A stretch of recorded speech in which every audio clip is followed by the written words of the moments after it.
Society. Today's guest is Justin Doyle. Thank you so much for joining me today. How are you doing? I'm doing great. Thanks for having me on. I really appreciate it. Oh, it's such a pleasure. This has been a long time coming, and you were the first indie author that I spoke to on a call when I first That's right. started this. Yeah, That's right.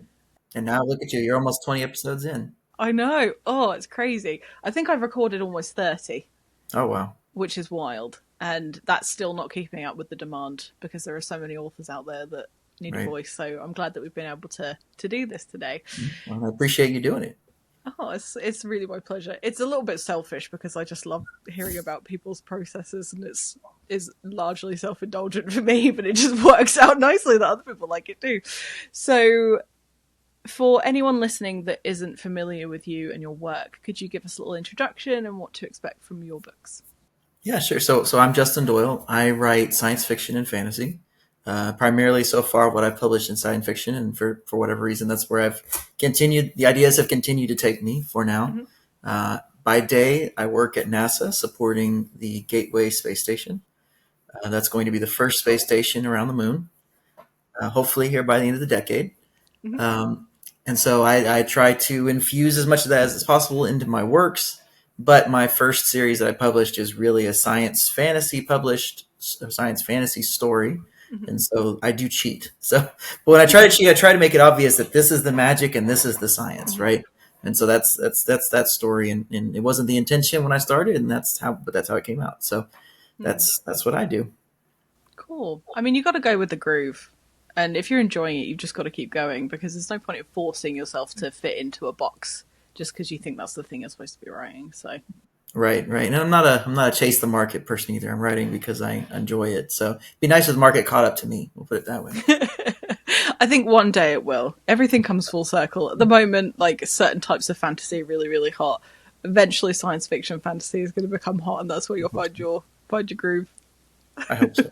So there are quite a lot of parallels between your sort of professional life and the types of stories that you write.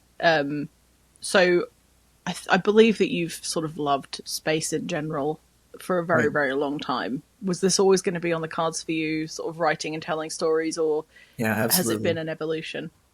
So as early as, a lot of people don't know what they want to do, when they're going through school, even through college. So like my younger brother, he didn't know what he wanted to do until literally he graduated from college, right? And even then it was still a little iffy. I've kind of known what I want to do since seventh grade. I grew up in the Houston area. We visited Johnson Space Center a lot, especially as part of a program that was called KidSat at the time. Now it's called EarthCam. Essentially, you told the astronauts which pictures to take from space, right? You uploaded the locations and those kind of things. And as part of that, I got to go to NASA in middle school, maybe like 3 or 4 times a year, Oh, wow. and see the full space station mock-up, which at the time was just coming together. It was just the first few pieces were coming together. Mhm. And so all of that, I was like, I knew in seventh grade, I want to work at NASA. I didn't know what that meant in seventh grade. And it wasn't until I graduated from high school or around that time when I was like, okay, that means aerospace engineering, Mhm. and went, started looking at aerospace engineering schools and went to Texas A&M and followed that degree path. Mhm. And so here I am working at NASA. I had to take a little detour through Iowa for a couple of years, working on avionics. But after that, I was able to come down, work on the International Space Station, specifically with cargo and flight planning. Mhm. Then I did some payload work, some science work, utilization, Mhm. and now I'm back over working on the Gateway Space Station. And so I've known that since seventh grade. And Mhm. then I started writing, I think, in elementary school. I think I had my first story published in a school paper in elementary school. Mhm. So it was kind of like I knew I wanted to write. I wanted to work at NASA, and that's where my path took me all throughout. And then that's where I am today. And so I'm very excited and lucky, Mhm. blessed to be able to do that. I would absolutely read your autobiography. I don't think Just I'm like, that. I'm kind of just the boring suburban guy. I've got the 2 kids. I've got the wife. But I've been super blessed in my life to be able to have the opportunity and to be able to get to do almost exactly what I wanted to do. I imagine the knowledge that you have from your education and the things that you've learned through the roles that you've had have been really useful for you to be able to give that sort of science realism to these fantastical worlds that you've created as well. Yes, I'm not really. I'm an engineer, right? So I'm not a super sciencey person, but I try to understand just enough of it to where I can get by. And so some of this, like I said, I cheat a little bit with some magic, and there's always a little bit of hand waving when you try to get real deep into the science. But Mhm. there are some things that I try to keep as true as I possibly can. Mhm. It didn't end up reflecting too much in these works, but in my next book, I know a lot about living and working in space. Mhm. That's something I've been working on in my professional life for the past 10 to 12 years. And Mhm. so in my next one, I'm really trying to incorporate a lot of those things that I know that maybe other people don't know Mhm. into that next book, and try to make that realistic. And trying not to nerd too much out on that, right? Because it's very easy to just write. I think my first chapter, I ended up writing like a whole section on just moving around and changing clothes and all this. I was like, you know what, this doesn't really serve the story. It's just something I know that I wanted to put in, so I had to do it a lighter touch, right? It's Yeah, a I think all authors, indie authors, all authors in general have that kind of info dump like tendency, right? Like, oh, I definitely. came up with all this stuff. Now I got to put it in the story. And then, Mm. you come back later and you're like, well, that's not really serving the story. You just need to put enough to get it grounded in reality and then move on. So I've had to Yeah. cut a little bit of it, but still trying to keep that true to that initial goal. Yeah, because I suppose it gives it more depth and a bit more realism that people can relate to if they have a better understanding of it. But yeah, I agree that there are some books that I've read in the past where I thought, okay, I get it. That's you're trying to tell me that's how they put on socks or whatever, and Right. yeah. But I suppose it's different strokes for different folks. Right. There are going to be people that love that stuff, but No, absolutely. Like, so just, mm, I don't want to get on too much, but The Martian, for example, it shocked me that The Martian became such a big hit because it's ultimately an engineering problem solving book, mm, right? Like, he goes into a lot of detail on what the problems are and the steps to solve them and how to go about them. I think part of it is because the main character's, hilarious, but the other part, just the way he approaches situations. But so mm, much of that's just deep engineering that just shocked me that book became a new. And and I liked it too. I'm not saying anything negative about the book. I'm just surprised that it got as popular. To yeah. have a Matt Damon movie about it, despite how technical it ends up being in its writing. I suppose it's just in the way that it's presented because you can be sort of a teacher and you can give people coaching about okay, this is how this works and this is why it's interesting. And it's Right. all in the way you present it. Whereas if it's like, well, you should know this, but I'm going to tell you anyway, idiot, then people are Right. not going to take to that. So Right. yeah, I think it's a good sort of it's a development thing, I guess. Right. And is it something that you've had to sort of teach yourself as you've been going through this process? It's definitely a walking the line thing, right? Yeah. And again, everyone does it. You write all this stuff down, and then you realize, I wrote down all this, but only this much is serving the story. I got to Mm-hmm. take out the rest of it, and maybe keep it for later, maybe incorporate it other ways, that kind of thing. Mm. And it's something we all have to learn, and we get better at as we go on. Definitely. Do you use beta readers for your work? I do. So I have two friends that typically read my book. Mm-hmm. I know a lot of people say you shouldn't use friends as beta readers or whatever, but Mm-hmm. I think you know it's kind of if your friends aren't on board with it, then you've made a mistake, right? Mm. Like That's a you've good gone point. off the rails somewhere, right? So that's more the kind of feedback I look for from them is, am I making sense? Have I Mm. gone off the rails? Is there anything about this that just isn't any good? Mm-hmm. And then I've used other beta readers as well. So especially for my first book I did. The other one's not quite as much. Mm-hmm. I relied on my developmental editor, I guess, a little bit more Mm-hmm. for that.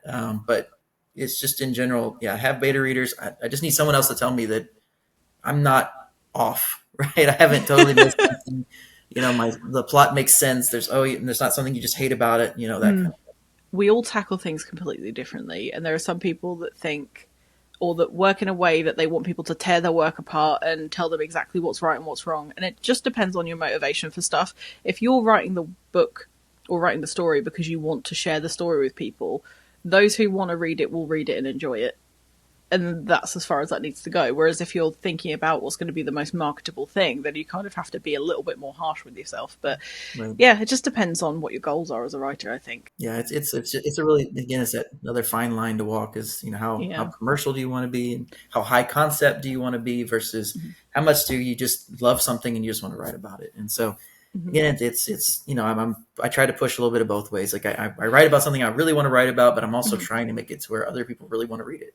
Yeah, and I think you can always tell when a writer's enjoyed telling the story that they're telling because the enthusiasm shows through the work. But I think sometimes you can see where the soul's been sucked out of a story, and you think, oh, it's just a husk at this point. I wonder if I'd love to know from, and this isn't me dogging on like the popular books at all because I love some like huge Right. titles, but I would love to see what the original versions looked like Yeah. before they went through the publishing ringer. I'm just so curious. I wonder if that'll ever become a thing. I've seen it before where it's kind of, I think I saw even on Twitter here recently, someone mentioned, I'd love to see outtakes or bloopers, right? Like the things that got Yeah. cut. It's like, I don't know if the authors want to share that, because then you're kind of, you're pulling the curtain, you're looking behind the curtain, and we want you to think we're geniuses, right? And then you look behind, you're like, this drivel, they wrote this, and sometimes I look at it and I'm like, what was I thinking when I wrote this? This doesn't make any sense at all. Or this is just terrible, or, what I'm rambling here, whatever it may be. And you just look at it and you're like, what was I doing? And so you don't want people to see that, but I think I have, I have incorporated some of that stuff, but usually it's still even a little bit cleaned up in other places. I think from me, it comes from a place of being incredibly nosy, and I like seeing how the sausage is made. So, like how it's made, it's like one of my favorite things to watch. So, I would love to see a version of that for books. I want to say, I can't remember who it was, if Sanderson or someone else has it on their website where they have like the marks their editor made, just Oh, as like, really? because Sanderson also teaches, right? Mm-hmm. But I want to say it was him or someone else like that who said, these were the suggestions the editor made, just so you can kind of get an idea of what it looks like. It might have been David Farland even too. I don't know, someone like that. I'm gonna have a look. I'm really interested in stuff like that. So, kind of going back a little bit to giving people a lot of information and explaining things to them. I know that you have the star-marked wiki, which I think is cool as shiz. Like, it's so cool. I love seeing like universes expand outwards from books. It's very, very cool.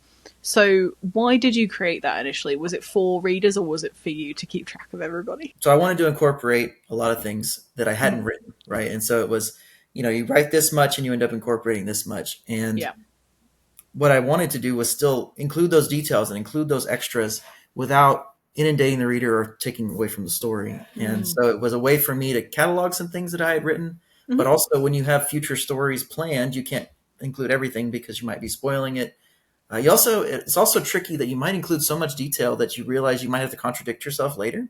So I think, we've seen this with big franchises like Avengers and Star Wars and those kind of things where they kind of say certain things and then, 10 years later, someone else is at the head of it and they're writing something and it's like, this doesn't quite match what they said before. And, you see it a lot with these shows where they start to spend. So you don't want to go too much in details because you might write yourself into a corner a little bit. I mean, it's a Wikipedia, so you can always go back and update it, but you don't want someone to think, oh, I thought this was the way it was. And then, oh, well, now I'm contradicting myself. So it doesn't really work as a good tool for me because I have details that I either don't want to share or want to save for later. But I wanted it to be a way to let the reader, the reader could go look up, well, who is this person or what is this thing that he's talking about? And it gives you a quick look at what that was. And so that's why I have it linked right at the top of my website. So you can go look and say, okay, this is this person. This is where that, it's science fiction, right? We use weird words all the time. We use weird names. And so it helps with the weird naming part of it. What is that? Oh, it's this, So it's more to supplement the book to give it a little bit more information. So again, you're avoiding that info dumping and giving an extra 1,000 pages of information that people could potentially just find out if they really wanted to, or get on with the story if they want to do that. It's having my cake and eating it too, right? I've taken it out of the book and gotten that right, and then hey, but if you want more, there's more over here. I appreciate things like that because I love science fiction films because I can see I'm a visual person. Although I love reading, I'm much more a visual person. And when I'm reading science fiction and fantasy, I find it so hard to keep up with what's happening because they are like strange names for things, and there's magic powers, and there's planets that I didn't know existed, and names of ships. And I think if there aren't pictures in it, I find it really hard to keep track of stuff. So for those out there who maybe struggle with science fiction, maybe this is the answer. It's a way, right? It's a way to get there. I know sometimes you'll see indices in the back or appendices in the back, which also help. But this was kind of my way of not increasing page count while still getting that information out there. So did that start when you first started writing? Was it after you released your first book? I think it was between the first and second was when I started that wiki, and then I had to update it some for the third. And honestly, it probably needs some more info that I haven't really gone and put out there.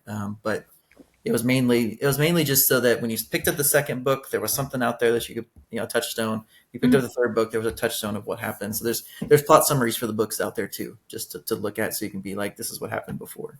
Great. I will put a link for that in the description of this episode as well, because it's very Sounds cool.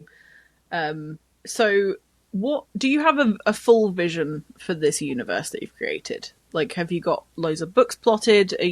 Does your brain kind of fire off like little short stories here and there of people's, backgrounds? How much of this have you planned out so far?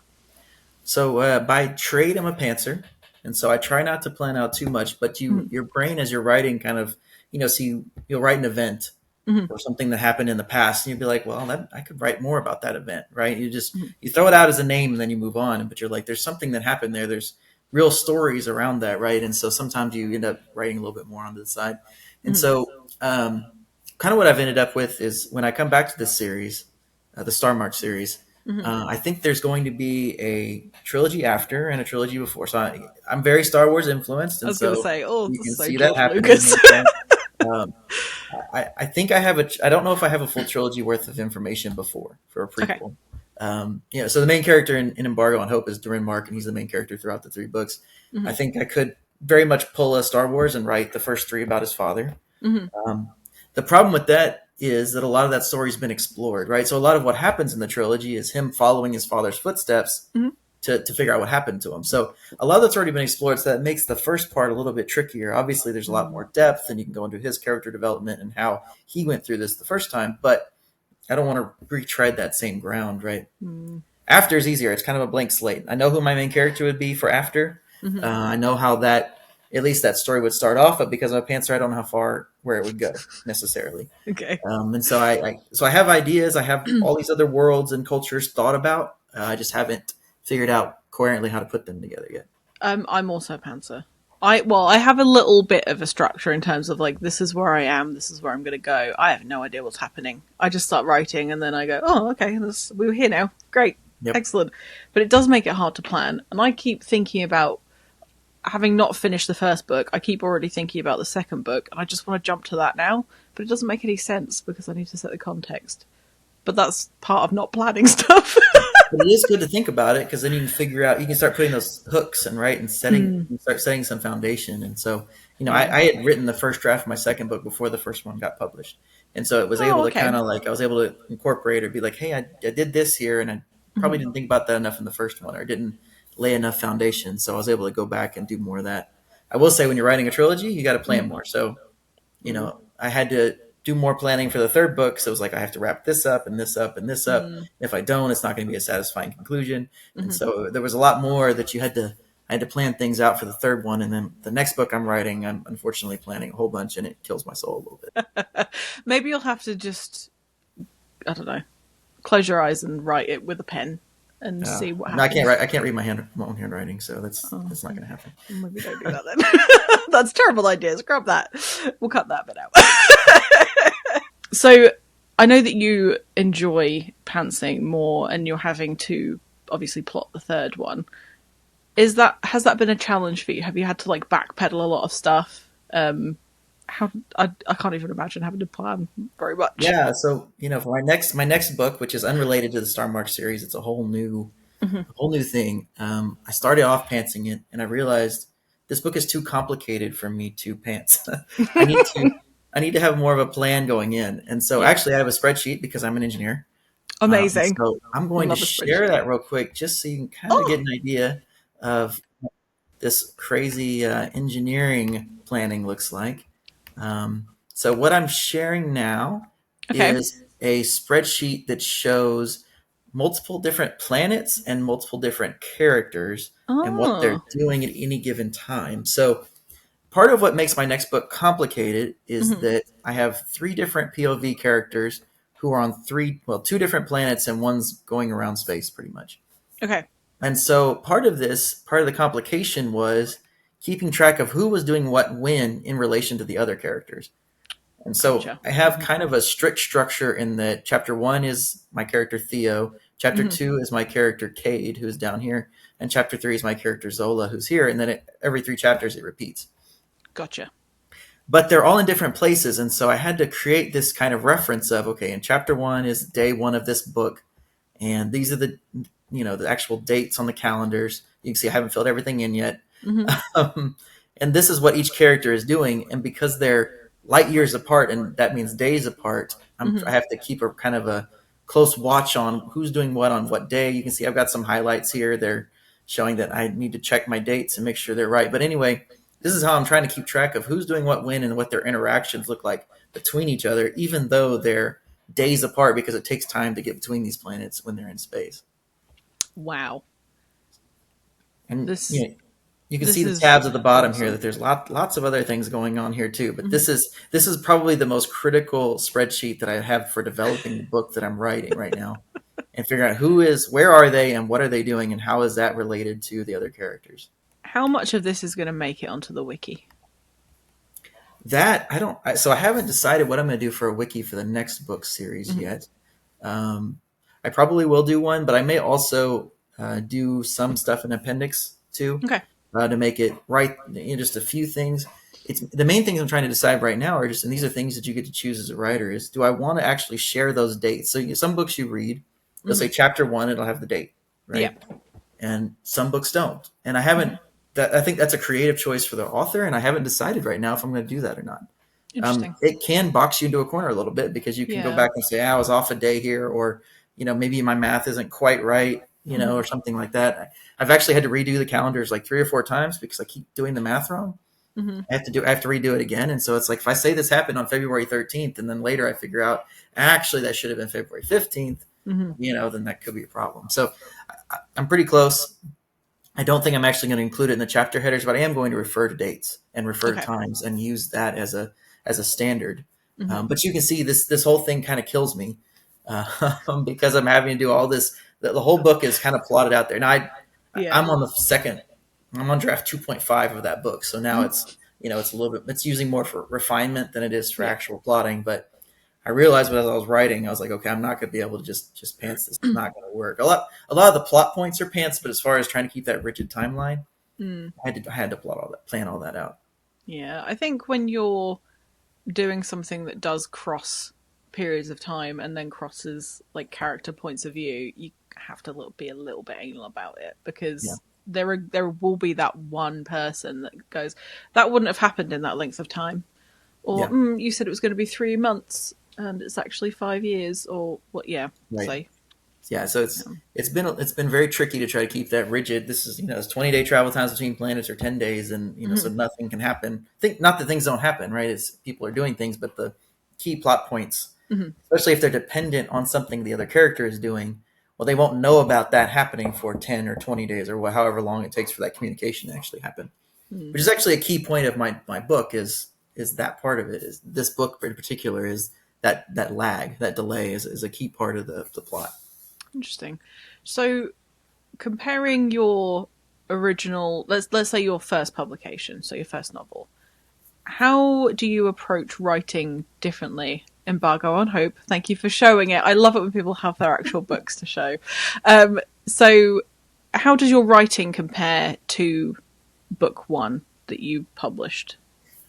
So I think so in some ways I think my writing has become more sophisticated, and Mm-hmm. I've been able to incorporate. I had different editors. So for my first book, this one was actually published by Atmosphere Press, which is a small press out of Austin. Mm-hmm. And so I used their cover artist, I used their editors, I used their proofreader, all of that kind of stuff. And so Mm-hmm. as you go through beta readers and you go through editors, you learn from each one what your tendencies are and what your bad tendencies are, especially, and the things you do well and that you should expand upon on. So the first book I had edited by their editor. I learned a lot of things, and I've incorporated that into my writing style as I've moved forward. Mm-hmm. For books 2 and 3, I had a different editor. These two I self-published: Assassination of Hope Mm-hmm. and Betrayal of Hope. I probably should do it that Your way. covers are so cool, by the way. Thank you, thank you. You're welcome. And so I self-published those, and so I hired an Mm-hmm. editor. Her name is Julie Eschbaugh. Mm-hmm. She is a talented writer in her own right. She published. Oh, I can't remember the name of her book right now, but she published a kind of a historical fantasy Mm-hmm. about some prehistoric, about kind of a prehistoric fantasy. And she actually That's cool. she's sold a lot of books. And so she does the editing thing on the side, and Mm-hmm. so she helped me by editing both of these. And so each time I learned something from her Mm-hmm. that I've been able to incorporate in my writing, and bad tendencies, or like she cares about structure a lot more than I do. And so I've tried to incorporate a little bit more about structure, but I'm also like, I don't really care if this happens at 25% or not. But I do look at it because I know a lot of people do care, right? Yeah. Readers don't subconsciously care about it. There's a reason that these structures exist. And so Mm. I've tried to care about it a little bit more, but not too much because I'm still not big into, you know, this happens here. And, I know there's Mm. rising action on that, but the triangle plot has to happen anyway. Mm. Um, so anyway, I think my writing has become more sophisticated, and a lot of it's Mm. just thanks to that feedback, right? Thanks to the Mm. thing, oh, you were doing this again, or everyone's got their crutch words, so I have to go through and cut a whole bunch of the word just because I do that a lot. Go and ruthlessly cut out passive voice because it happens, Mm. right? And so I think I've gotten better about not having those things initially, and then hopefully your editor that you find the next time around finds new things that you need to work on and that you can improve. Is there anything that you've had consistent feedback about that you are adamant that you won't change because you believe in that thing, or are you pretty flexible and change a lot of Um, stuff? I don't think there's anything that's been too consistent that I've fought over. I know Mm. there was one thing that my editor and I don't want to say argued, discussed about in the first book, in Embargo on Hope. He said it was kind of, he called it hat on a hat. I've got a Mm. little bit too much maybe going on, a little too many things because I've got, some sort of vampire zombie hybrid over here. Mm. I've got some genetic stuff going on over here. I've got magic. He was like, it's almost too much. And I was like, you know what? But using the rule of cool here, I like it. I'm Mm. leaving that in. So he said, okay, that's fine. You can. I think it's too Mm. much. I said, I don't agree. So I left it in. And so I think there's been some of that where it's kind of the rule of cool sometimes just wins out, right? Like if even if it doesn't make the best sense, or even if Mm. it seems a little like too much, I think people like that kind of thing. I think readers love to see that. And so that's why I leave it in. I think that's why I'm drawn so much to this community of people, whether people are self-published or they're going through smaller presses, is that indie writers are able to be mavericks and they can do whatever they want, really. Like, there's very little that's stopping you from just writing something really crazy that doesn't fit into any sort of box. Right. You might find a smaller audience for it, but that's the thing that you've done. And I think it's important to recognize when somebody's giving you developmental feedback that, yeah, okay, I can see why that would work, or no, this is a creative choice and I'm confident in the choice that I've made. I think Right. as long as you know in your gut that it's the right choice to make, then you should do that thing because it's your story at the end of the day. Right. You don't want to lose that identity too much. Now, maybe if you've got a big check on the table, you'll think a little bit differently. But otherwise, it's like, hey, this I want it. This is the story that I put out there, and there's a reason Mm. that I wrote it this way. And I don't. It's not wrong. It's just a stylistic thing, right? It's something Mm. that you choose over someone else, and maybe they're right about the market, but it was the style that you went for. It was the content you wanted. Yeah. I know that you prefer not to like plan stuff. Do you have to plan in your writing time? Do you have to be strict with it? Do you have to keep yourself accountable, or do you just sort of find random free pockets of time during the day? So typically what I do, so I have two little kids, and Mm-hmm. so, they kind of take up the whole day, right? The Yeah. day is theirs. They do take naps or they have quiet time in the middle of the day. But Mm-hmm. what I found is that I don't have enough, it's not enough time for me to really feel like I can get going. And, Mm. I feel like it's too easily interrupted, right? And I hate when that happens, when it's like, I feel like it gets cut off, Yeah. right? Because, screaming kid or whatever reason, right? Mm-hmm. And so I found that even that time I can't really I can't write. So, Mm-hmm. and plus during that time I'm working anyway, Mm-hmm. unless it's on the weekend. So it's too off and it doesn't work. So what I found is that, excuse me, my creative juices seem to flow best right before bed for whatever reason. And so, I put the kids in bed around 8, hang out with my wife for a few hours. And then after that, I dive in my writing time. Mm-hmm. And then it's kind of up to me how long I want it to go. If I want to write really late in the night and hate myself in the morning, I can, or I can see where it kind of naturally cuts off. And I usually get in about an hour every night. Oh, that's A pretty little good. bit longer, a little bit shorter, depending on how it's going, but Mm-hmm. usually about an hour every night. Yeah. Do you think having that as a formed habit is helpful for your creativity as well, or do you sometimes sit down and think, I have no idea what to write? It's funny because what I find is that if I try to sit down and write at other times, I'm like, hey, I've got a good break here where the kids are at my parents' house or whatever.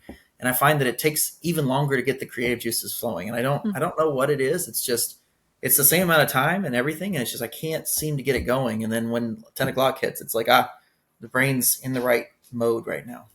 Yeah, I think that's a psychological thing because, let's say, for example, we have a separate room when we do video game stuff, and I have a separate room where I do work worky sort of stuff. And if I try and work in the video game space, I can't stop thinking about playing video games. So I have to come back to here. And that is the same for like when I've studied, for example. I have to have like dedicated study space, otherwise my brain can't cope and it starts wandering off and starts thinking about doing something else. Whereas I find if I'm sat at this desk, I can get so much done in the day. And it's just, it's weird. I'm pretty sure it's in the head. For me, it's less physical and it's more just the timing. So Yeah. I can write almost anywhere. I can write at a Starbucks. I put headphones in.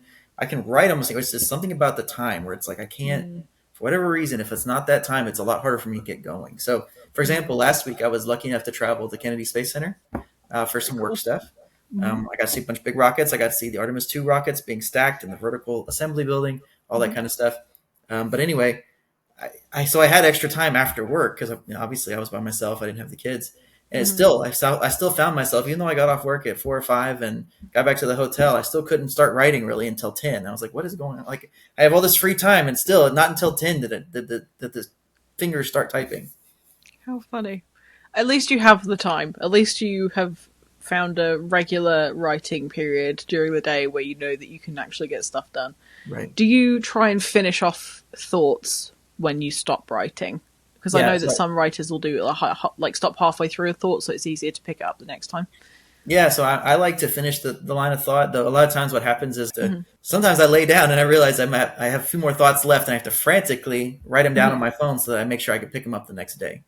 And so I've seen the advice about stop in the middle because then you can pick it up faster. That doesn't really work for me because I'm always afraid I'm going to leave something behind. I'm going to lose something that I knew I was heading towards. I knew what the end point of this chapter was or whatever. And then when I stop, I forget, even though I'll write myself notes, obviously there comes a point where you have to go to bed.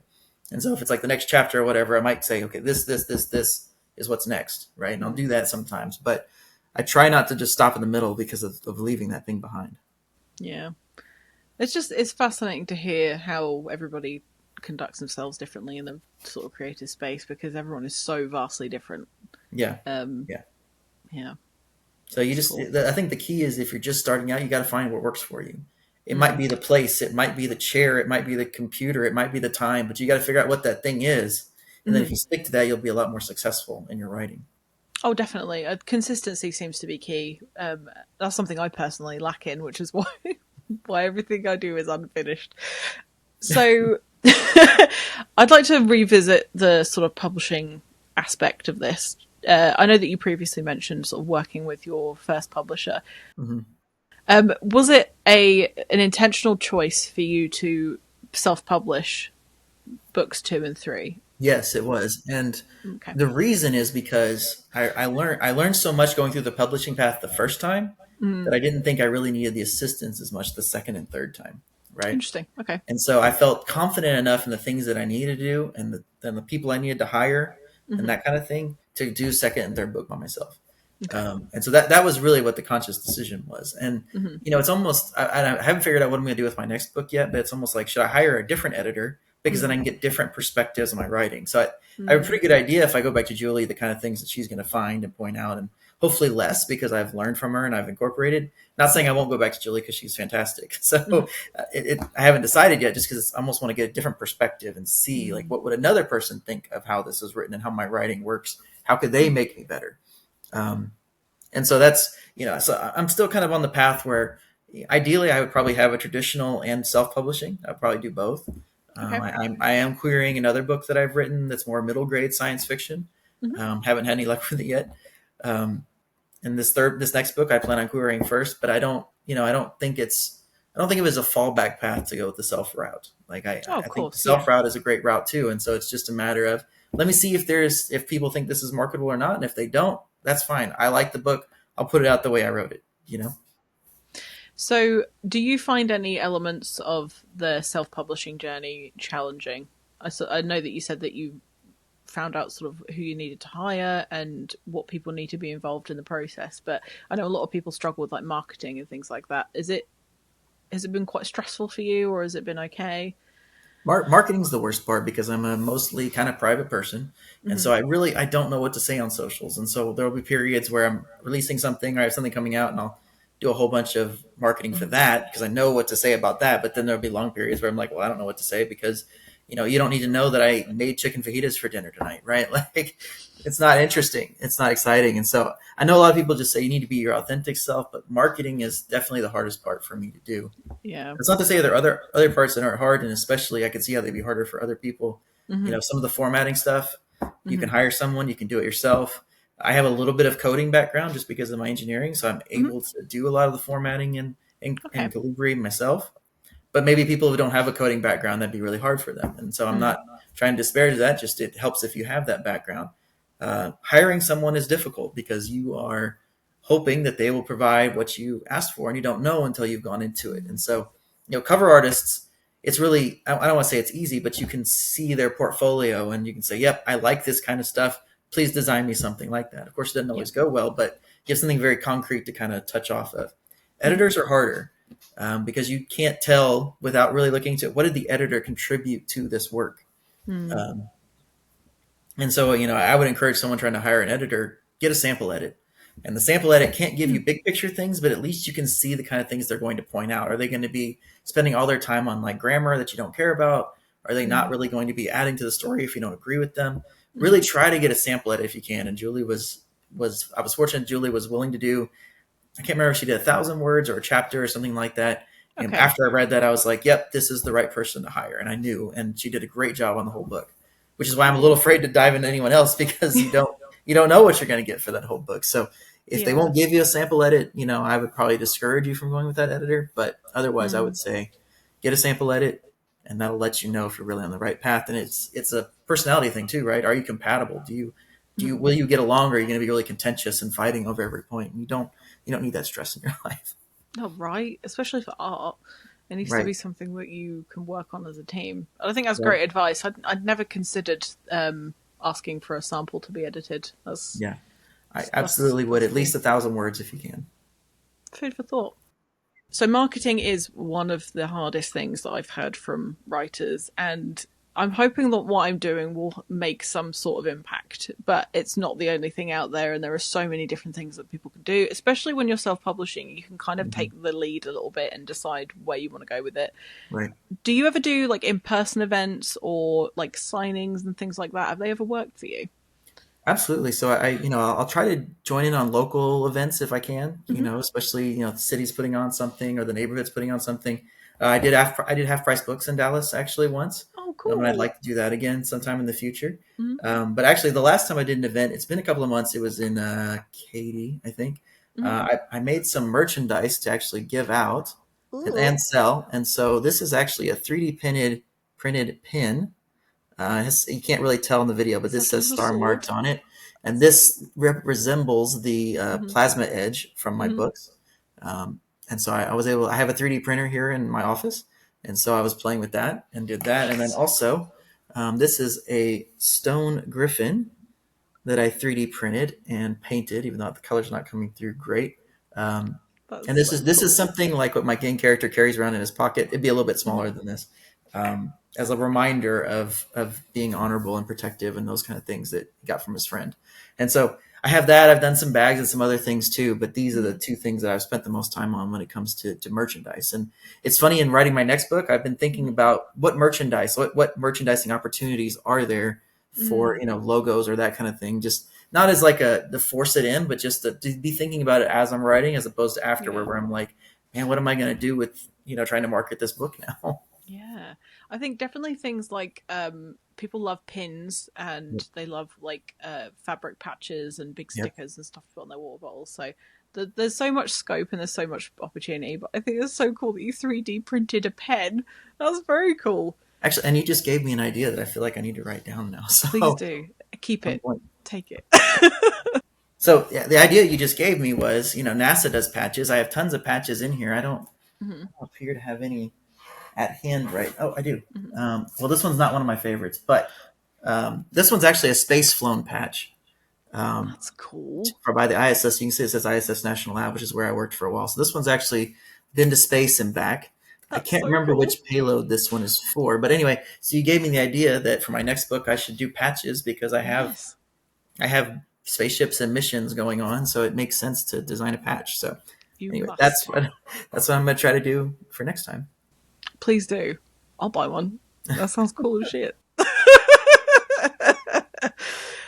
Before I let you leave, which sounds very threatening, before you leave, um, so this episode is being recorded very far in advance of its release. Is there anything that you can sort of tell the listeners about in terms of what to expect from you in the next sort of year or so? This isn't like a job interview, so you don't have to be that specific, and don't like nail down any dates if you're not sure. But yeah, I'm just curious. Yeah, so the book that I've been working on it's most similar to something like The Expanse. Mm-hmm. You've got humanity kind of far flung into different parts of the galaxy and trying to keep in contact with each other while also not being in conflict with each other because we're humans and really good at that. And so that's a big part of what this next book was. And I showed the spreadsheet. It's got three main characters, and those three main characters, how they interact. They're from very different backgrounds, different planets, different places, and trying to figure out how we incorporate and put how their stories reflect the larger galaxy and how their stories affect the larger galaxy too is really what that book's all about. And so I haven't decided on a title yet, so I can't say anything about titles. Mm-hmm. Once I do have that figured out, I'll be putting it out on social media and everything. Great. But I would love to publish it by the end of the calendar year. Mm-hmm. I don't think I'll quite get there this time around, but I'm hopeful that it'll be out by the end of the calendar year, and at least start seeing it on socials, and hopefully I'll have a cover by the end of the year and those kind of things at least. Great. I will put links for everything in the description of the episode, but where can our listeners find you and your work? So I have my webpage at justindoyle.mailerpage.io. Mm-hmm. That's the primary place to get information about me and books and what's upcoming. I still post occasionally on Twitter. I'm thinking about migrating more towards Blue Sky. I haven't really done that yet. Instagram is fairly consistent for me. I do have a Facebook page as well. So those are all the places where you can find me. Great.